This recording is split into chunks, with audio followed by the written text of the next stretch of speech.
working on a project for a large organisation. Subsequent to my supposed retirement, I spend a lot of time working in the vet sector, doing some curriculum design and also marking assessments.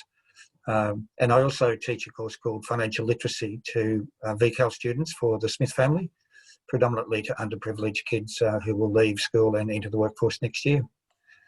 Apart from that, I'm the youth chair of my local Rotary Club. I'm the president of a golf club, and I'm the chairman of a Bendigo Community Bank Board.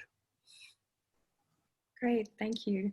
I think all of you know me fairly well, but obviously HR generalist background, and I'm going to be talking today from the perspective of the younger generation in the workplace and sharing some of my experiences along with the experiences of some of my colleagues and the Rotaractors as well. I believe everyone in here is familiar with Zoom, but here are the reminders if you do need them. I think everyone's pretty good, so I won't go through it in too much detail, except to say just a reminder to mute yourself when you're not talking, and please do use the chat function for any thoughts or questions right through, and we will have question time at the end. But if you do need to just pop it down so you remember, please go ahead. Jess is going to be helping with the questions and any support on the chat as well. So you can do the direct message function as, to her if there is anything in particular that you needed. But we might get straight into it. So like I said, it will be recorded, and after the session, we generally send an email out with a PDF copy of the slides, and eventually we'll be able to send you out the website link and access to the recordings as well. So looking at the agenda for today with this topic, we've split it up very simply. We want to look at the research and the evidence first, and then we're just going to share some recommendations from both of our perspectives. So I'm going to kick things off and Jeff's going to finish things up. All right, so getting into it. Thank you. So a little bit about my experience first. You know, on the whole, my experience of working with different generations in the workplace has been largely positive. You know, there've been spots of challenges, but it's been pretty good. I think for me, this is largely due to my experiences in Rotary. You know, we obviously, like with this kind of webinar series, where we have multi-generational collaboration, it's quite common. Also, I think my cultural background and upbringing probably lends itself to that a little bit too. But one of the challenges I'm currently facing personally is in my HR role is the stereotype of what younger generations need in terms of well-being and support. I find there is a perception that younger generations want more affirmations and I guess more fluff. And I think in actual fact, the younger generations are probably needing support around the same workplace challenges of, you know, workload, uncertainty and recognition. Those are the things that would make the most difference to them. And of course, if, you know, there are, you know, cookies and little bits and pieces around it, you know, you're not going to say no to that, but the defining factors I think would be the same for for other generations as well. But and that actually does, I guess, that experience lends itself a little bit to what the research is showing, which is that the generational differences for preferences and values between the groups, between the generations, are actually quite small. There is actually more variety of preferences and values within each of the groups. So that's what the research is really showing. And you would see that the changes in needs and preferences and interests and strengths varies over the course of an individual's career. So the sweeping group differences between age or generation alone don't seem to be supported. It's not sort of that significant finding in the research. But what does that mean, I guess, for us with the experiences and the challenges we're facing? You know, they are real, so we're not imagining them. So what does it mean? Thank you, Jeff. So what might really matter at work is not the actual differences per generation, but people's beliefs about these differences and the fact that they exist. So these beliefs can get in the way of how people collaborate with their colleagues and have some really sort of troubling implications about how people are managed, how they're trained, and how they work together as well. So in organizational psychology, for example, they look at age-related beliefs from a couple of different angles, so that do combine together. One on stereotypes. Obviously, you'd be all quite familiar with what stereotypes are, which is the beliefs about people from a particular age group. So, for example, a stereotype about young people might be that they are narcissistic. However, a relatively newer concept is called meta-stereotypes, and this is what we think people believe about us based on our age group.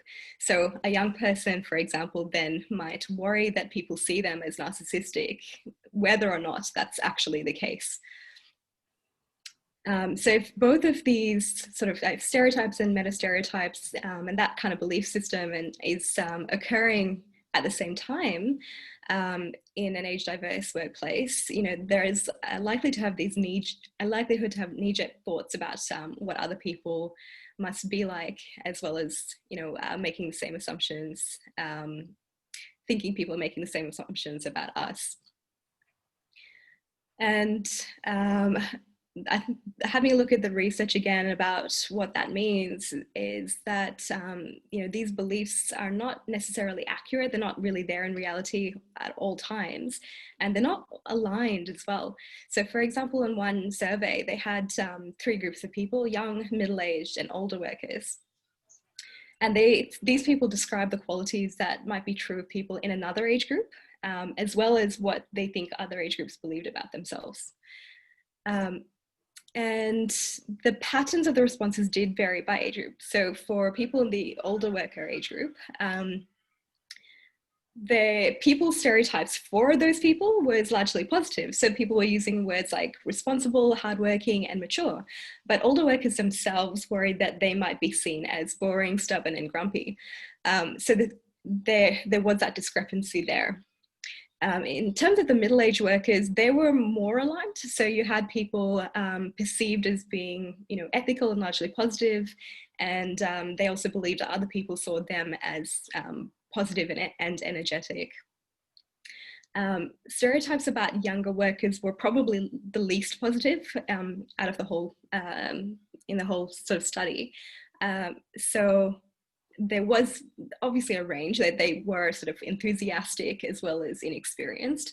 But younger workers themselves also saw themselves a lot more negatively than the other age groups did. So they, thought other people would see them as unmotivated and irresponsible. So I guess broadly speaking, these results are showing that older and younger workers believe others view them more negatively than they do. They have less alignment with that understanding and that belief. And it kind of can show that neither age-related stereotypes or meta-stereotypes are accurate. So that was the purpose of the research there. But the implications in the workplace, if we go to the next slide, yep, perfect. There can be some really strong implications here. So in one experiment, they asked undergraduate studies to train another person in a computer task. The undergraduate person didn't realize that the person they were training actually was another undergraduate student because they couldn't see them. Instead, there was photos and voice modulators that were kind of used to vary the age of the person they thought they were training. And what they found was that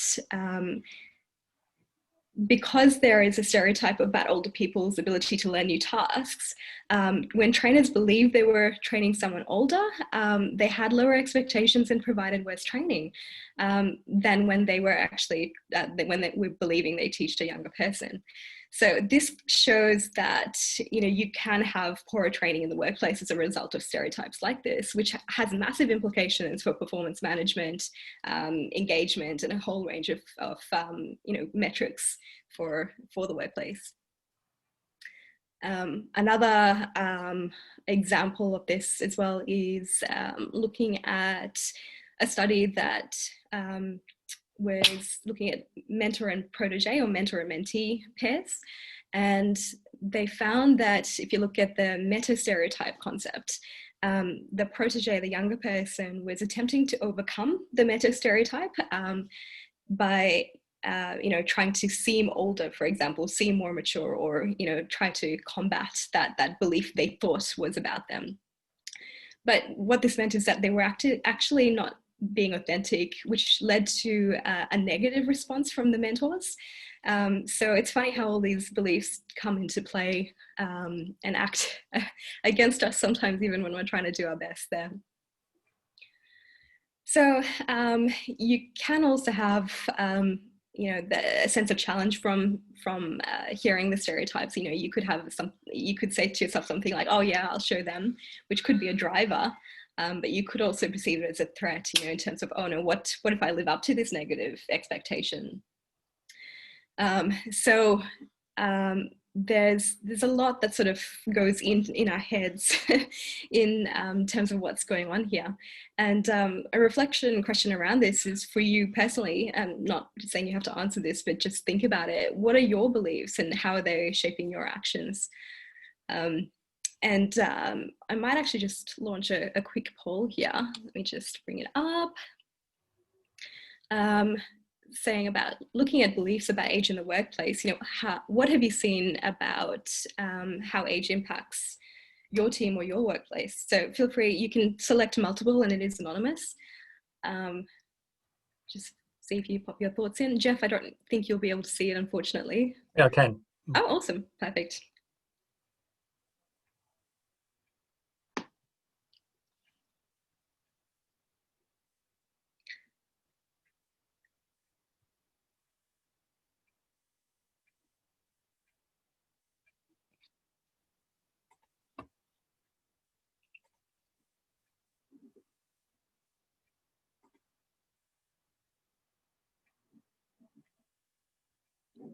Great, I'm seeing those come through.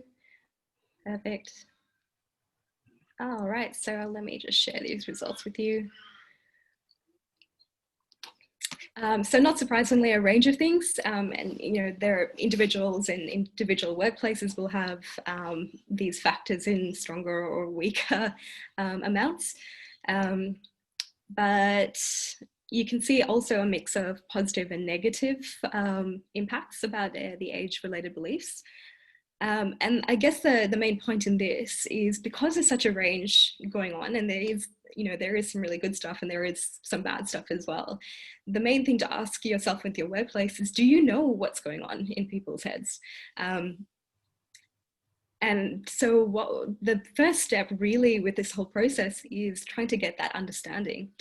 And there are a few ways to do this. Obviously, there's things like 360 surveys where you're getting that input and you have that feedback from your direct reports, your colleagues, your managers, and so you're getting sort of a very comprehensive understanding. You also can do pulse surveys, which are short surveys for whole teams or whole organizations at different periods in time, so you can see how things are tracking and progressing. You can also have employee focus groups on a particular topic as well. And so for employees or team leaders, this is a good way to just try and understand exactly what's happening and see and give people that space to actually share how these beliefs are impacting them and what these beliefs are as well. Thank you. Jeff, if you could go to the next one.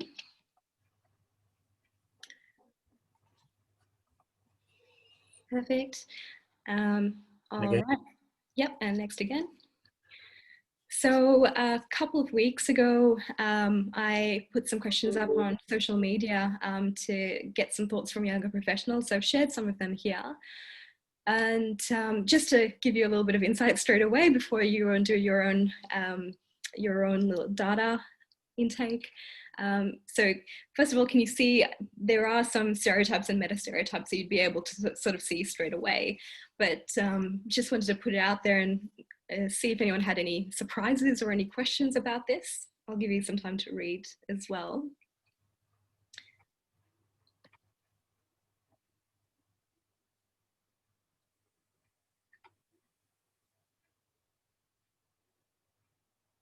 Yep, and if we go to the next one as well, Jeff. Don't worry if you're not reading all of them, we'll provide them as well, but it's giving you a bit of a little bit of insight into it.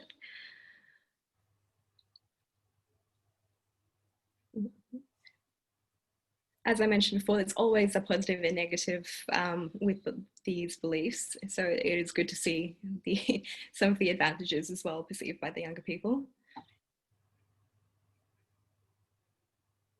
All right. Thank you. So yeah, these are some of the recommendations put forward by research and from myself and some of my colleagues as well. And they're really to help employees and team leaders with integrating younger people into their workforce.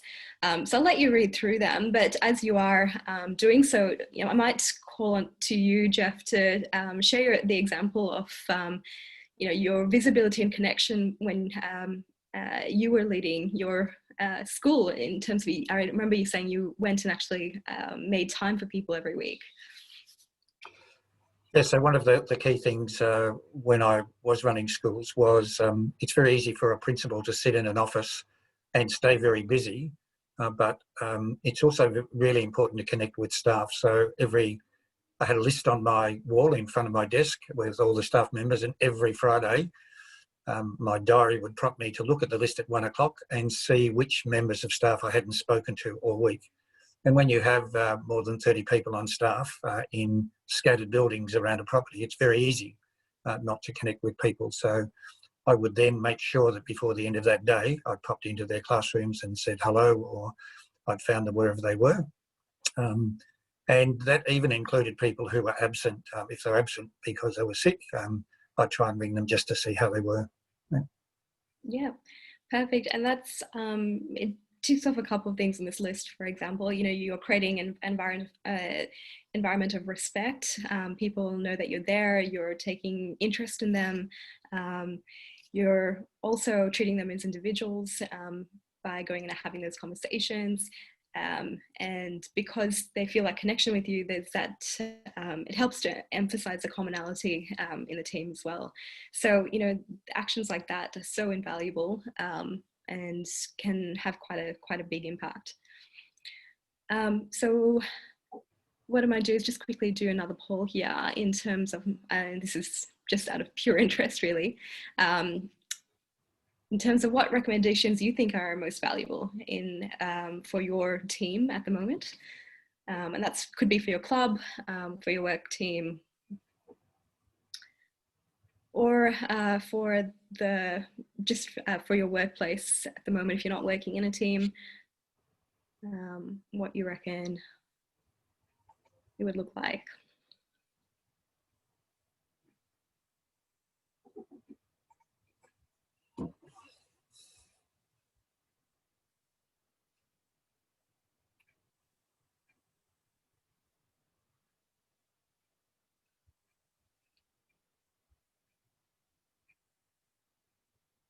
Great. I think just one more and then I can close it off. Perfect.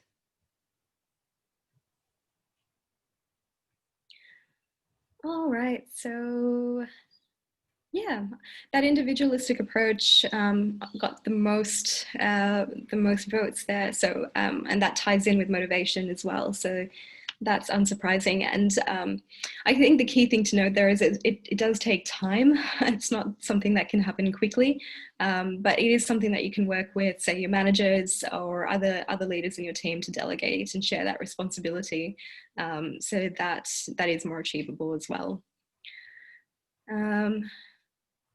It was interesting that the understanding the different life stages requiring specific needs had such a low percentage of votes. But I think also if we look at the age of the people in this call, potentially that might lend a bit of understanding to it. I know that for our workplace, we've actually had a discussion around this quite recently because we've gone through a fair bit of internal change, and the new policies that are coming into place are actually quite linked to this particular concept of different life stages.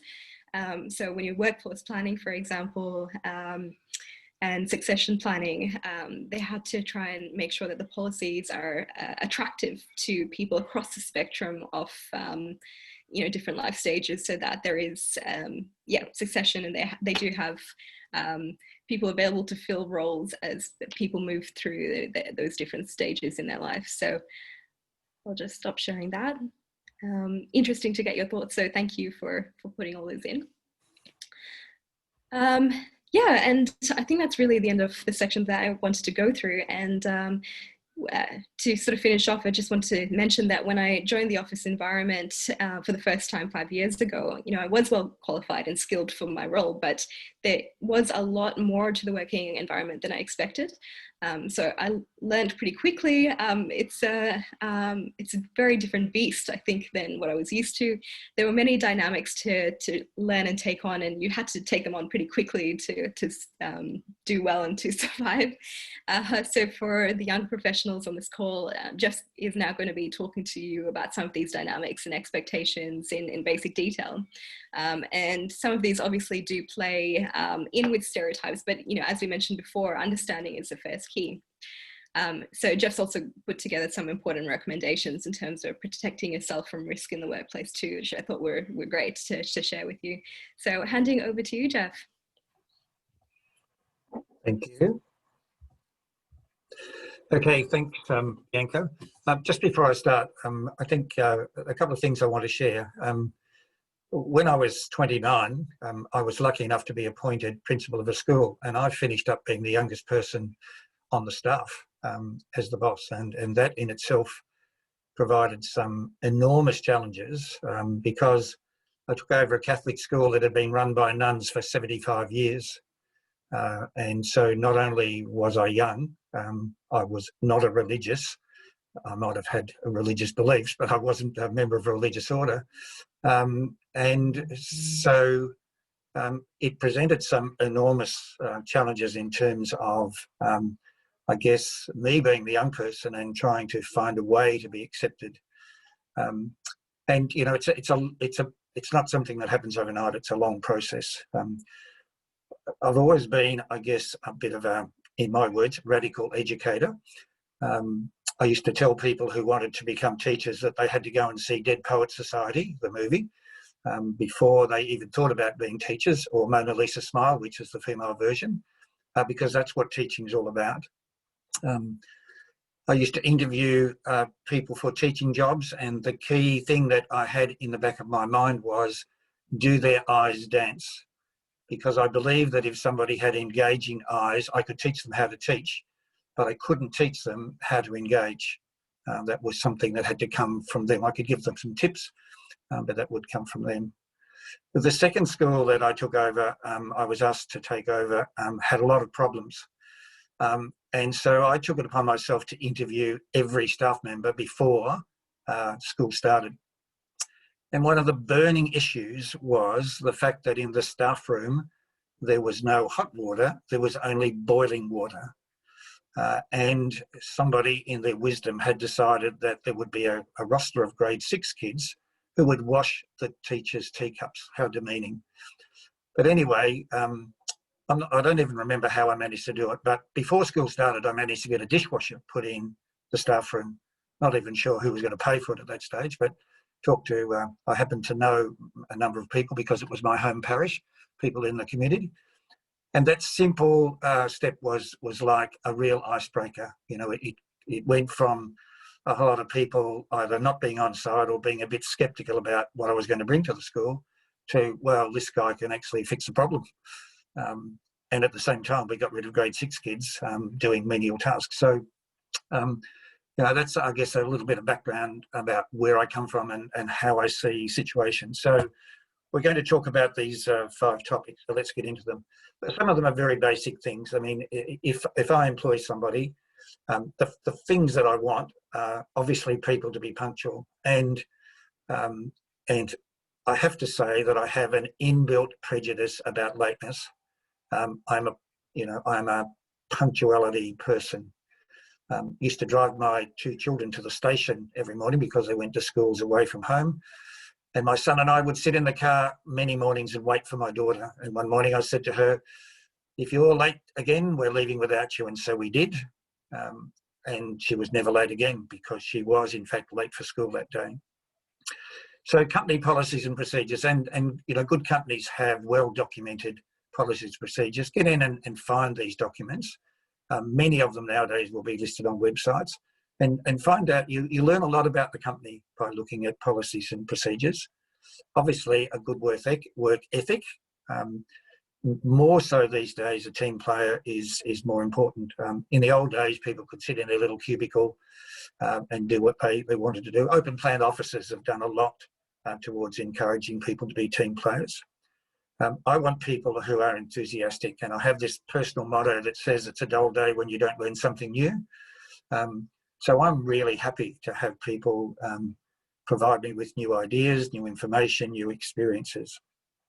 Obviously, companies want you to be a good citizen, and more so these days, they want people who will embrace change. One of the big issues I found, particularly in my principalship roles, was bringing change into communities, school communities. And that's not just changes related to school, it's related to the whole school community. And it's the old story, if you sell the argument well enough, you'll get 75% of people on. If you work extra hard, you'll probably get another 10 or 15%, but you'll always have the square pegs left at the end that you have to deal with. And ultimately, that's a challenging exercise to sit down and let people know that they probably don't fit within that community anymore. And really importantly, to make sure that people are doers, not just watchers. So if you've got a job to do, get on and do it. I guess the word procrastination comes up pretty easily when you think about that. Things like personal presentation. If the company has a dress policy, follow it. The worst thing you can do is to challenge it in a strong way. You mightn't agree with the policy, but you've accepted the job with the company, and if that's their policy, then we need to make sure that we follow it. And it's pretty obvious in the workplace, and I know it's still the case today, that not just older people, everybody has some ingrained biases about things, but it's true that some of the older generations still have ingrained bias about aspects of the way people present themselves. And that goes to things like piercings, tattoos, hair colours, all of those things that sometimes it'll just make people feel uncomfortable. And I'm not saying don't do it. I think it's something that you have to pick your mark. And maybe a social gathering is a better place to expose the fact that you've got tattoos under the long sleeve blouse that you wear or the long sleeve shirt that you wear every day. So you've got to learn to accept some of these prejudices or biases and find a way to work around them, because your job is to get in and become part of the team. It's not your job to be changing people. You might challenge people, but it's a big ask to get you to change them. So the real thing is avoid surprises that might change a person's perception of you initially. If you want to go out and dye your hair red, I'd forewarn people and say, well, I'm going to hairdressers tonight, I'm going to change my hair colour. Tomorrow I'll look different, rather than just rocking up with red hair the next day. Free dress days can often be challenges within workplaces. And a really good thing to do is to find out, if you're new, what generally people wear. And I shared with Bianca the other day the story. I had a group of 5 Chinese all-female interns who were all accounting interns when I worked at a company. And we had a free dress day, and I'd actually been out of the office. And when I got back to the office, the girl at the reception said to me, have you seen what X person was wearing today? And when I got upstairs and got to where she was, I would have sworn she was going out to a cocktail party. I mean, it was definitely after fives wear, very elegant, but it made her stand out. It made other people in the workplace talk about her. And unfortunately, she was an only child who came from a wealthy background. So, her parents provided her with plenty of money to buy. I suspect she probably needed a house with 2 bedrooms because she had so many clothes in the wardrobe, because she just seemed to have a lot of variety. But, you know, it's really important to just understand what goes on those days. You know, it's not a competition stakes. It's just a day where we try and build a more relaxed atmosphere and have a bit of fun. Okay, so be professional and relaxed, particularly at social gatherings. They're really good opportunities to get to know other people in the business that you don't know. You might know that there's an HR department, but you might know who the HR people are. Alcohol is often an issue, and I'm not telling you anything new. You just drink wisely, and don't ever think you need to drink if you don't drink, okay? And never, ever be embarrassed about not drinking. And if you want an excuse, usually I'm on a health kick thing. But, you know, I prefer not to drink because it's healthier and better for me to do. One of the really important things when you join a company is to begin to pick up some vibes about individual people.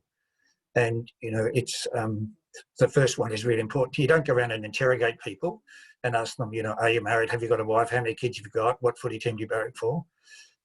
It's a really good idea just to get into the workplace and listen. You'll pick up a whole lot of this information just by being a good listener. You know, somebody might ask you what team you barrack for and tell you, or, you know, what do you like theatre? Are you into music? Into sport? Those sort of things. It's good for as many people as possible to remember some personal details about them, because they can often be really good conversation starters. They can ultimately lead to building a very special relationship with some people, where in fact you can be a strong support person for them. You know, if they're experiencing difficulties, you know, if you see them coming to work with a long face, or you might even see some tears at work because they've got something on their mind. If you've built that rapport with the person, it puts you in a really privileged position, you know, to be able to sit down with them and say, you know, can I help you? Do you want to talk about it? You know, or I understand that you might be upset. One of the things that I might have missed on a previous slide, but I'll come back to it if I haven't. So there's a whole variety of things that you should, I guess, try and remember. But one of the really important things, or some of the really important things, are what are other people's communication style? You know, when I got to work for a bigger organisation, I was amazed how many emails were sent by people who sat next to each other. You know, instead of, and some of them were important emails where they had to convey information, but some of them were just a simple question that you could have turned to the person and asked them the question. So, you know, communication style, don't just adopt one. Make sure that the communication style that you're using at the time, or the communication vehicle, is the appropriate one for what you're doing. What are other people's, particularly the people who are more senior to you, what are their leadership styles? What do they expect of you as somebody who reports to them? You know, do they expect you to make regular conversation with you, with them? What are their expectations as far as being leaders? And you will potentially work for people who have a leadership style that you really don't like. Before I became a principal, I had the wonderful experience of working in Tasmania at a Catholic girls' college, which was the amalgamation of two colleges, and there was a principal appointed who very kindly taught me almost everything I needed to know about not being a principal, about not being a leader. In a town like Launceston, the principal of a private school was courted by uniform manufacturers and suppliers, was courted by booksellers, was courted by stationers, was invited to mayoral functions. And so this principal decided that, you know, he didn't need to get to work till 10:30 in the morning. And when we had school council meetings, it wasn't unusual for me to get home until 1 o'clock the next morning, because the school council didn't start until he got there. So he knew nothing about punctuality. And he would always have an excuse, but, you know, it taught me a lot. Obviously, work ethic is important, and you need to think about what's your attitude to management. Do you see yourself, management, as just being part of the team that you work for? Or do you see them as a threat? Are they somebody who can manipulate, who can judge, who can impact your position within the company? And in some cases, that's the case. You know, if ultimately you apply for promotion within the business, your immediate superior is the person that you're going to have on side, because somebody's going to be asking them for information about you. So it's really good to understand the person, so you know what's your attitude to management and how you relate to that particular person. So I'm not telling you anything. All of you will know about social media. Okay. So one of the key things that that I have been told, it's not something I've done, is you've got to be really careful about adding work friends and as Facebook or social media friends. Okay, just don't do it because somebody asked you to.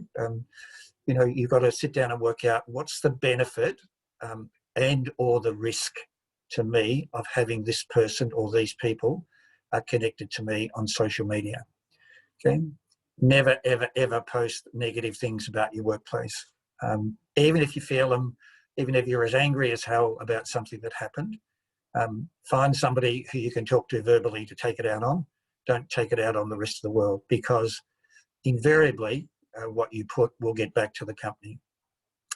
Don't mention people's names without their permission. That's pretty straightforward. And really importantly, and this is something that's increasingly happening in businesses, is they will have a social media policy. Make sure you read it and that you understand it, what are the limitations. And that includes things like, am I allowed to look at my Facebook page during work hours? And, you know, and if it's lunchtime or break time, the majority of organisations that I'm aware of will have no difficulty with people checking that information. The only thing you need to be careful of these days is many offices are open plan, as I mentioned earlier, and you have to just be a little bit careful about the privacy of what you do, and that you don't build yourself a reputation of always being on social media. Because if you just do it during break time, you know, the same person could walk past you only during break time and think, well, this person's on social media all day, because I only ever see them on social media. So just be aware of what the perception of others is if you are on social media. I'm not saying don't do it. If the company allows it, by all means do it. The other thing is, in bigger organisations, you know, I worked in a building that had people on 7 floors of a building in the city, and it took me a while to find out who was where. I was mentioning to Bianca that the building, fortunately, was octagonal, which made it easy to walk right around until you found the right person, instead of going up and down corridors. But it was still a challenge. You know, it's much better if you have an issue with your payroll. You know, it's probably better to go and find out the payroll department and talk to somebody about it than just flip them an email, because then you've got a point of contact. In a payroll department, it could be anybody who answered it. Who are the admin people? And by admin people, I include the front of house people, the reception people. Understand that they are fountains of information, and they get fed fountains of information about all sorts of things to do with the company, including you. And despite all things, many of them become, in my words, chatterboxes. And I'm not trying to downgrade them or denigrate them. They tend to share information with sometimes selected people. Human resources are a really important part of the business to know, particularly if you've got a grievance.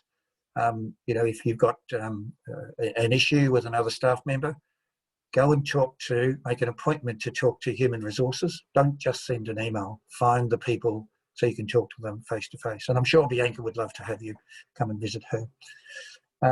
If you're in a place that has a factory, and sometimes factories are a distance away from where the office areas are, get to know the people, warehouse managers, the key people within the organisation. And the little diagram to the right, you know, shows how different organisations have become. We used to have what we called a compartmentalised work environment. Everybody sat in one area and only did one job. Nowadays, there's so much overlap between various departments. IT can't just be isolated. It has to work with many other departments. Finance has to work with many other departments. I guess historically, one person did a budget and one person sent it off for approval. Nowadays, departments prepare budgets and they amalgamate that information. So we have a much more integrated workplace than we had in days gone by. Key thing, don't try and change the world. We all want to change the world, but don't give up trying to change the world in the right time, in the right place, with the right allies, okay? So just bide your time until you understand the full implication of what you want to change. And whenever change is discussed, you need to think about, what's the outcome of that going to be for the company, for me, for people, and is it best? Don't try and change your manager's attitude by, dressing in a way that, is going to challenge him. That's just going to make it much harder for him to write you a reference because his inbuilt biases will come to the fore, or she. So take your time to learn the systems, and businesses today have lots of different systems that you need to learn.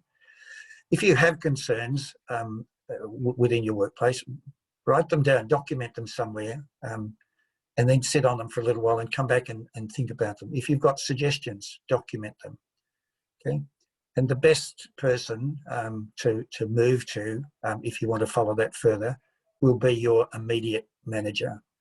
And so it's really important that you build a relationship with your immediate manager that says, I feel comfortable coming and sharing my concerns with you, or I feel comfortable coming and making suggestions. I love people who make suggestions, but I don't always agree with their suggestions. But it goes back to what I said earlier. It's a great day when you learn something new. Some of the suggestions that people made were fantastic, but were not achievable for financial reasons in many cases. Were not achievable because they impacted negatively on a whole lot of people or other departments in the building, despite acting positively in the department that I worked in. So don't just have free dress days in one department. Make sure that everybody has that, otherwise you get people offside. And the really big one is be prepared to compromise, even if action eventuates. So, if action eventuates. So if somebody makes or wants to make a decision, we always try and look for the middle ground. And sometimes that means we have to give up some things that we hold. And whatever you do, don't work with entrenched attitudes. An open mind is a better way of putting that, okay? A really important part of being a new person into a work environment is that sometimes in some environments there will be people who target people inappropriately. Sometimes they will do it inadvertently. So they do it inadvertently because they've always used swear words, or they've always told dirty jokes in the tea room, or they've always done that. And sometimes it's actions, and actions can be people inappropriate touching. And it's going to be really interesting after coronavirus to see whether we can still hug people.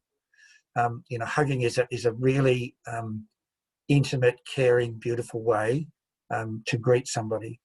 Touching elbows is as cold as it comes. It almost has negative emotion attached to it. One of the things that I teach people in all sorts of environments is, if you want to express something, use an I statement. I used to teach parenting to groups of people with young children, and this is a really strong thing that has components. It says, what's the impact of your behaviour on me? I feel very angry. The why is when you use language that I don't like. And why do I feel angry? because I believe it's unacceptable in the workplace. So an I statement always has a feeling, an action, and a reason. And if you think about it in terms of, many of you will become parents, it's a really good way to moderate children's behaviour. I'll tell you one story. In a parenting program at one school, one parent had a kid who was never ready for school on time. It was a grade 2 boy. And she used to walk her grade 2 boy and a grade 5 daughter to school every day. So in this parenting group, where we had about 10 or 11 people, I suggested to her that she walk out and leave him. And of course, she was horrified. So what we did was we had all of the people in the parenting group. This boy had to walk along a railway line, cross a level crossing, and get to school. So we had people stationed anonymously all the way along the route. So the woman walked out, left her kid at home, and on her phone was getting regular messages about where the kid was. By the time he got to school, he was white-faced and terrified and never late again, because the mother conveyed to him the I statement of, I get really frustrated every day when we have to wait for you because it means that we are potentially late for school. So, it's a really strong message. The next thing is really inappropriate behaviour should never be brushed under the carpet. It needs to be reported, and it needs to be reported to appropriate people. If you don't feel you can bring it up with your superior, or if it involves your superior, go straight to HR. And if your superior says you'll take it on board and does nothing, go a step higher, go to HR. Because the more it's tolerated, the more it becomes common practice. So it needs to be stamped out. And, if there's things happening in the workplace that you feel uncomfortable about, then walk away from them. You're probably not going to change them. But I would hope that if these sorts of behaviours exist in a workplace these days, particularly in view of the incredible publicity that governments have done about work health and safety legislation and harassment and bullying and all of those things, that most workplaces you won't find this. But, I've talked to people recently, who've commented about, male bosses patting them on the backside. Absolutely, totally inappropriate. One of the things that I used to really love about teaching in a primary school was you go out on playground duty and all these prep kids would come up and hold your hand and walk around with you. And my love of teaching took a real hit when that no longer became acceptable. I had an experience where I had a girl, grade 6 girl, who was really good at school and all of a sudden became really naughty. Nobody understood. So by that stage, I was smart enough to know I couldn't talk to kids in the office. So I used to take 2 chairs and sit out in the middle of the quadrangle. And this girl started to tell me about how her father was abusing her, grade 6. And all I wanted to do was to give her a hug, and I couldn't. So, there's behaviour that's appropriate in the right environment and behaviour that's inappropriate. So giving her a hug might have been an appropriate behaviour, but it's just not acceptable in this day and age. We just need to make sure that we do everything we can to stamp it out, because it's like a cancer in a workplace that needs to be dealt with.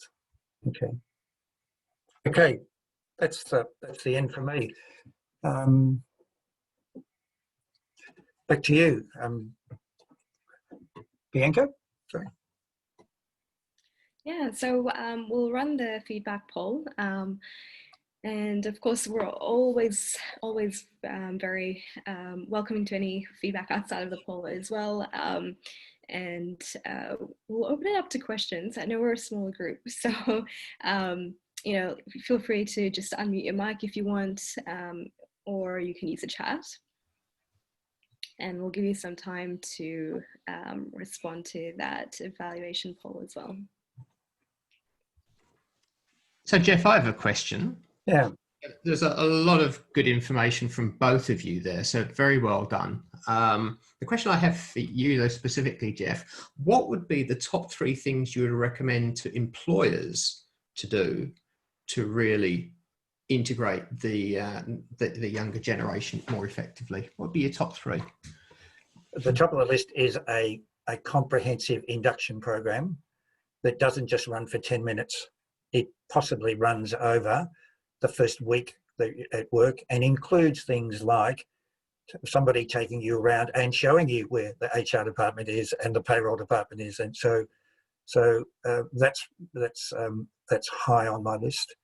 I think the second thing is to ensure that whoever the reporting person is knows a fair bit about the person before they come. Sometimes people are recruited and then just assigned to somebody who is their immediate report. So I might, as a manager, have hired people, but their day-to-day work is managed by a supervisor. So to make sure that the direct report knows what's coming, knows a lot about the person. And I guess the third thing in this day and age, I love people who are prepared to see the workplace as something that challenges them mentally. And I often say to people, if you see things that need improving, come and tell me. So I would want, managers to be encouraging people to look for improvement in all sorts of ways, whether it's, the boiling water unit that I talked about, was a simple thing, and it only came about. I would have hated to have started at that school on the first day and not have been aware of that, because it was such a tense situation, and it was only by talking to people and finding those out. The other thing I guess I would add to that is that management need to get out and talk to people. Managers don't sit in offices; they get out and understand. They regularly check on how people are going. How was your first day? How was your first week? Any concerns, those sort of things. So to take a genuine interest, I guess, is the answer to that question. Yeah.